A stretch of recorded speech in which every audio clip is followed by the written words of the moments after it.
Already కూర అయింది. కరివేపాకు నాకెందుకు? అవునా, కరివేపాకు తెచ్చింది అమ్ములు. నాకెందుకు కరివేపాకు? కూర దగ్గర అక్క దగ్గర చూపియమని కూర.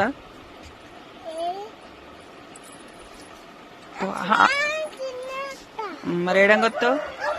ఇడంగా ఇటేం పోతుందా దగ్గర?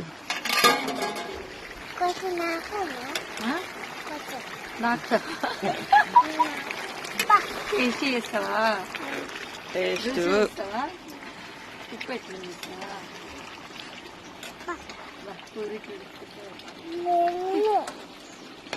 ఇప్పుడు ఆకలి అయితే లేదు. అయిందన్న ఫస్ట్ మొహం కడిగినాడు, ఇంకా ఏం కడుక్కోలే.